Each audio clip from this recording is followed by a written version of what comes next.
नमस्कार। बहुत सारे रोग जो कि गले से लेकर मस्तक तक हमारे सिर तक जो है वो होते हैं।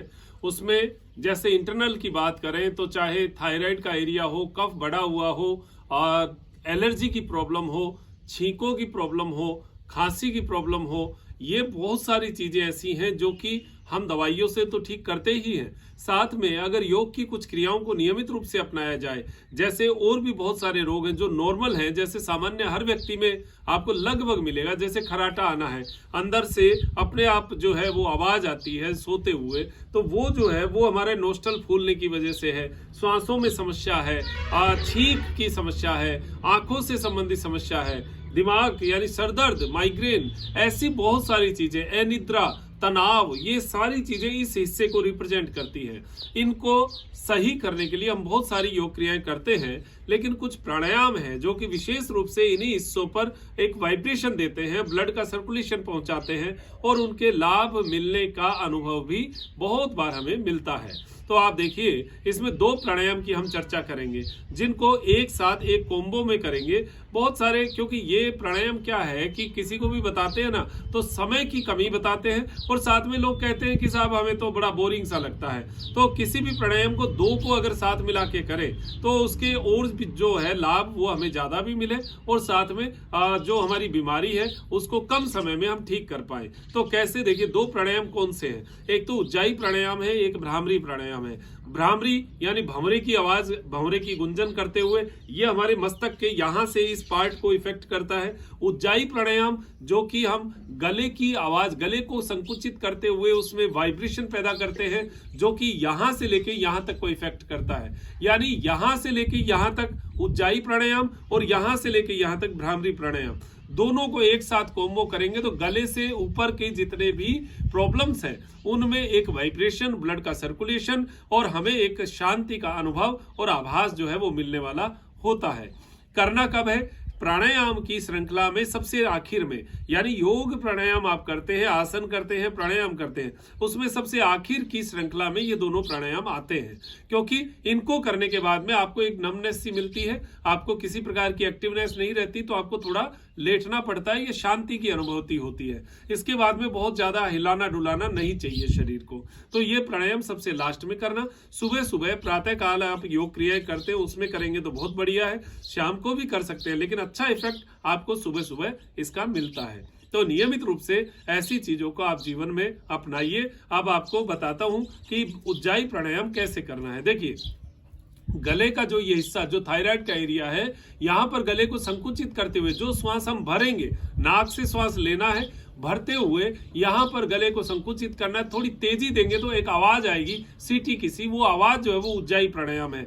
ये कबूतर से लिया गया है। कबूतर जो है आप देखते होंगे ऐसे करता रहता है, उसकी जो मेन्योर है वो बहुत गर्म तासीर की होती है, तो ये घर्षण से गर्मी पैदा करता है, और ये एरिया है कफ के कुपित होने का। तो कफ ठंडा है और हम कर रहे हैं गर्म, तो ठंडे को सही करने के लिए, यानी कफ को काटने के लिए ये प्राणायाम अच्छा है। भ्रामरी प्राणायाम हिलाते हैं, जैसे वाइब्रेशन से दरी को हम हिलाते हैं, ऐसे चारों कोने पकड़ के मिट्टी ऊपर उठती है, वैसे ही हमारे दिमाग की मिट्टी साफ हो, ये वाइब्रेशन हमें भ्रामरी प्राणायाम में मिलता है। भंवरे की आवाज, भंवरे का गुंजन, वो हमें मिलता है। दोनों प्राणायाम को एक साथ कॉम्बो कैसे करेंगे ये आप देखिए। गले को पहले श्वास भर लीजिए एक बार, डीप ब्रीदिंग, और श्वास छोड़ दीजिए। कमर सीधी, गले को संकुचित करिए,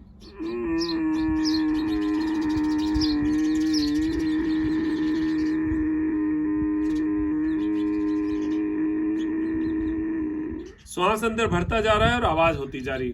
ये आपका अभ्यास होने के बाद ज्यादा होगा। वैसे अगर ऐसा नहीं हो, क्योंकि आपको खांसी आएगी ये करते ही ऐसे ऐसे खांसी, क्योंकि गले में इरिटेशन होती है, तो इसको शॉर्ट करिए। अगर लंबा नहीं कर पाए तो शॉर्ट करने से आपको एक स्थान तय हो जाएगा कि यहां से ये आवाज आ रही है। 2-3 दिन के अभ्यास से हो जाएगा। तो कैसे करना है, जैसे इस तरीके का अभ्यास कर लीजिए, फिर लगातार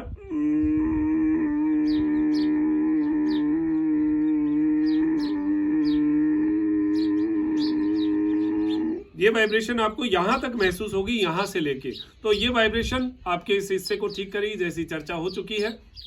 अब इसी को जो श्वास आपने भर लिया उसको बाहर निकालना है, तो वो भी आवाज करते हुए निकालिए। वो आवाज यहां से होगी, नासिका से, यहां से आवाज होगी तो यहां वाइब्रेशन मिलेगा। तो कैसे?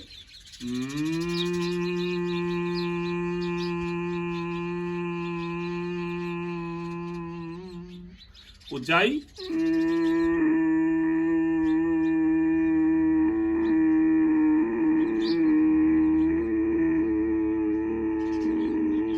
भ्रामरी,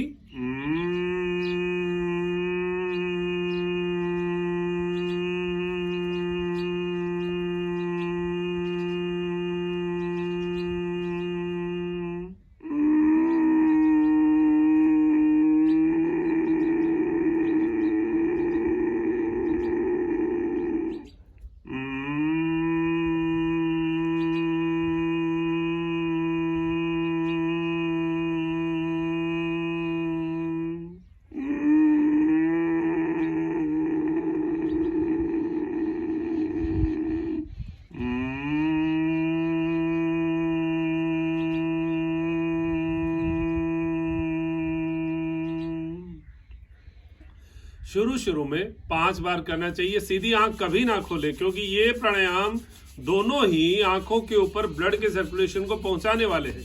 तो आपको एकदम से आंखें कभी नहीं खोलना, हाथों को आपस में रब करते हुए गर्म करके हथेलियों को आंखों के ऊपर लगाना और धीरे धीरे फिर आंखों को खोलना। तो इसी अभ्यास को अगर आप शुरू में 5 बार करिए, यानी 5 बार उज्जाई, 5 बार भ्रामरी, फिर इस अभ्यास को बढ़ाते जाइए। आपको देखना बड़ा तनाव में अच्छा फील होगा। आपको एक मन का भारीपन, जो एक दिमाग में ऐसे भारीपन सा था, वो धीरे धीरे आपका कम होता जाएगा और एकदम आपको ऐसा शांति की अनुभूति होगी, मानसिक शांति की अनुभूति आपको। और बहुत प्राणायाम इतने नहीं है जिनसे मानसिक शांति मिले। तो ये आपको अनुलोम विलोम, नाड़ी शोधन, ये जो प्राणायाम है ये दिमाग की नसों पर इफेक्ट करने वाले हैं। उसी में उज्जाई और भ्रामरी को भी हम जोड़ते हैं। ये आप नियमित रूप से अगर अपने अभ्यास में डालते हैं तो आपको इतना अच्छा फील होगा, आपको लगेगा कि संसार को देखने का मेरा नजरिया चेंज हो गया। सकारात्मकता आपके मन में, आपके शरीर में बढ़ेगी और आप अपने आप को बहुत मजबूत जो है वो महसूस करेंगे। तो उज्जाई प्राणायाम और भ्रामरी प्राणायाम, इन दोनों का कॉम्बो जो है ये आपके लिए बहुत बेस्ट साबित होने वाला है। और इससे आपको चेहरे के अंदर एक चमक का आभास होगा, क्योंकि रक्त का संचरण जो है वो हमारी यहाँ की रक्त वाहिकाओं में आएगा और आपको लगेगा कि मेरी स्किन जो है वो थोड़ी टाइट हुई है और स्किन में जो है एक आनंद की अनुभूति हुई है। तो ये सारी चीजें आपको मिले, ऐसी अपेक्षा करते हुए मैं डॉक्टर मनोज योगाचार्य लेता हूं इजाजत त्रिनेत्र टीवी के लिए त्रिनेत्र योगधाम से। नमस्कार।